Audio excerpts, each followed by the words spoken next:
दंश न्यूज, दलित पीडित व शोषित जनतेचा खणखणीत आवाज।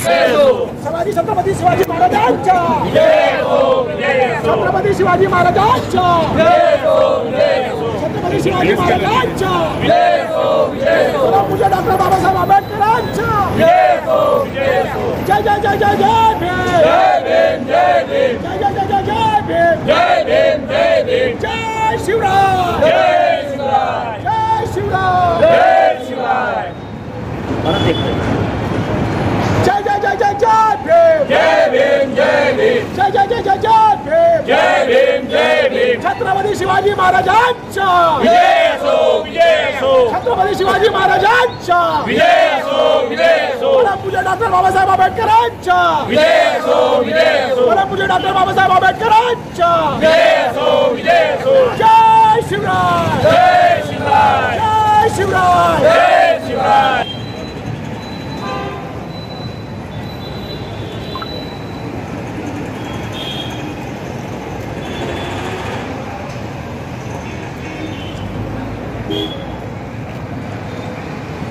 दोन 2014 पासून भारत देशामध्ये असे मोठे विद्वान जन्माला येत आहेत की ज्यांनी महापुरुषांचा इतिहास बदलवण्यामध्ये सुरुवात केलेली आहे। जो इतिहास तुम्ही आम्ही वाचलेला आहे तो इतिहास खोटा आहे आणि खरा इतिहास अशा बेंडोक विद्वानांनाच माहीत आहे, असंच या ठिकाणी संपूर्ण देशामध्ये आणि महाराष्ट्रामध्ये सध्या सुरू आहे। आता नुकतंच एक प्रकरण एक कलाकार आहे राहुल सोलापूरकर यांच्या माध्यमातून घडलेला आहे। छत्रपती शिवाजी महाराज आणि भारतरत्न परमपूज्य डॉक्टर बाबासाहेब आंबेडकर यांच्याबद्दल आक्षेपार्ह विधान करून एक खोटाच इतिहास महाराष्ट्रातील जनतेच्या पुढे देशातील जनतेच्या पुढे ठेवण्यात आलेला आहे। त्यामुळे खरोखरच सामाजिक आणि धार्मिक भावना भडकावण्याचं षडयंत्र काही लोकांच्या माध्यमातून घडत आहे का हेच आपण जाणून घेण्यासाठी महादुला कोराडी येथील विश्वरत्न डॉक्टर बाबासाहेब आंबेडकर चौकामधील या ठिकाणी सामाजिक कार्यकर्त्यांचं जे आंदोलन सुरू आहे त्या ठिकाणी आपण जाणून घेण्यासाठी आलेलो आहोत। या ठिकाणी सामाजिक कार्यकर्ते रत्नाजी भाऊ रंगारी आहेत, आपण त्यांच्याशी विचारणार आहोत। भाऊ, ज्या पद्धतीने 2014 पासून देशाचा इतिहास आणि महापुरुषांबद्दल आक्षेपार्ह विधान या ठिकाणी व्यक्त केले जात आहे। सोलापूरकर हा कलाकार आहे, त्यांनी आपल्या कलागुण जे आहेत त्यांनी आपल्या टीव्हीच्या माध्यमातून प्रसिद्धीच्या माध्यमातून करावं, पण विश्वरत्न परमपूज्य डॉक्टर बाबासाहेब आणि छत्रपती शिवाजी महाराजांबद्दल जो इतिहास त्यांनी सांगितला त्यांनी गाढा अभ्यास करायला पाहिजे। विश्वरत्न परमपूज्य डॉक्टर बाबासाहेबांना 13 विदेशाचं 13 भाषेचं ज्ञान होतं, त्याला एवढं तरी माहीत आहे का त्या कलाकाराला? त्यांनी आपलं कलागुण त्या टीव्हीच्या माध्यमातून प्रसार माध्यमातून करायला हवं। अशा पद्धतीने आमचे जे दोन महापुरुष आहे, एक छत्रपती शिवाजी महाराज आणि एक विश्वरत्न परमपूज्य डॉक्टर बाबासाहेब यांच्याबद्दल जे आक्षेप केला आहे त्या आक्षेपाच्या आम्ही राहुल सोलापूरकर यांच्यावर गुन्हे दाखल झाले पाहिजे, यांना अटक झाली पाहिजे आणि याचा आम्ही निषेध करतो।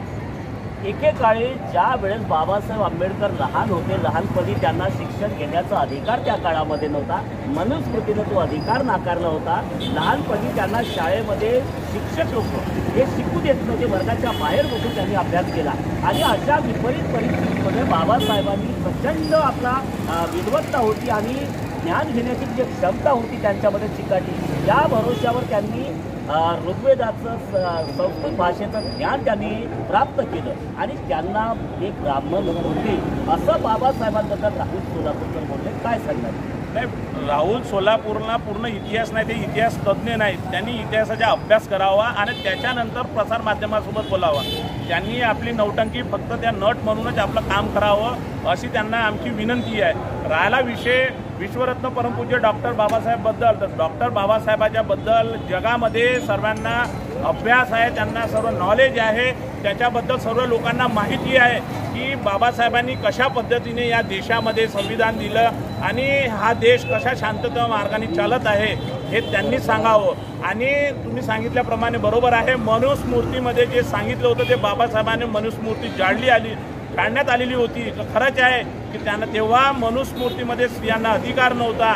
आज जे स्त्रिया आज सर्व्हिसमध्ये असेल किंवा त्यांना बाकीच्या पुऱ्या फॅसिलिटीज आहे त्या फॅसिलिटीज विश्वरत्न परमपूज्य डॉक्टर बाबासाहेबमुळे आज मिळत आहे ते त्यांनी समजून घ्या आणि त्याला बोलण्याचा जो अधिकार दिला आहे ते बाबासाहेबांनी दिला आहे लोकशाहीमध्ये, म्हणून तो आज राहुल सोलापूरकर तो बोलत आहे अशा पद्धतीने. त्यांनी नटाचेच काम करावं. छत्रपती शिवाजी महाराज हे महाराष्ट्राचे एक आराध्य दैवत म्हणून ओळखले जाते आणि त्यांना मानणारा करोडोच्या संख्येमध्ये एक वर्ग आहे.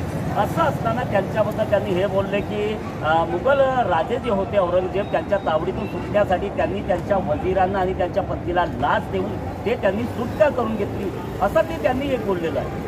फार दुर्दैवी कलाकार आहे. यांनी असं भाष्य करावे नाही. सामाजिक शांतता या देशामध्ये चालवली आहे आणि महाराष्ट्रामध्ये हे फुले शाहू आंबेडकरी विचारधाराचा महाराष्ट्र आहे. यामध्ये त्यांनी शांतता व सुव्यवस्थेबद्दल असं भडकाऊ भाषण करू नये. त्यांनी इतिहासाकडून पुरी माहिती घ्यावी राहुल सोलापूरकर. परंतु ज्या पद्धतीनं महापुरुषांबद्दल असे आक्षेपार्ह विधान केल्याच्या नंतरही त्यांच्यावर अद्यापही FR दाखल झालेल्या नाही आहे. तर गृहमंत्री म्हणून देवेंद्र फडणवीस यांची भूमिका संशयास्पद वाटते का? नाही, पण खरंच आहे की गृह विभागाने याकडे लक्ष द्यायला पाहिजे. काय ते इतिहासातले तज्ज्ञ नाही, त्यांनी अभ्यास करून त्याच्यावर जे वक्तव्य केलं त्यांनी गुन्हा दाखल करायला पाहिजे अशी आमची मागणी आहे. तर आपण बघू शकता हे आहेत सामाजिक कार्यकर्ते रत्नजी भाऊ रंगारी यांनी आताच व्यक्त आपल्याला संविधानाने सर्व सामाजिक लोकांना, सर्व धर्माच्या लोकांना एक अभिव्यक्ती स्वातंत्र्याचा अधिकार दिलेला आहे. अभिव्यक्ती स्वातंत्र्याचा अधिकार दिला, मनुष्याने आपल्या अधिकाराचा स्वैराचार करू नये, आपल्या अधिकाराचं उल्लंघन करू नये. राष्ट्रपुरुष, राष्ट्र निर्माते, महापुरुष हे सर्वांसाठी वंदनीय आहेत.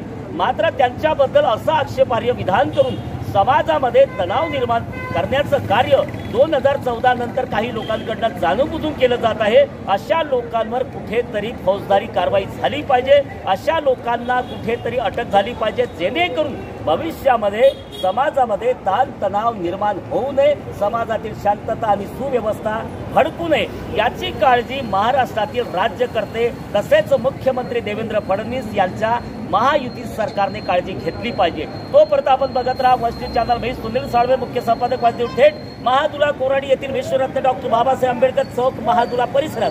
आमचा व्हिडिओ जास्तीत जास्त लाईक करा, शेअर करा आणि आमचे YouTube चॅनल सबस्क्राईब करा. धन्यवाद.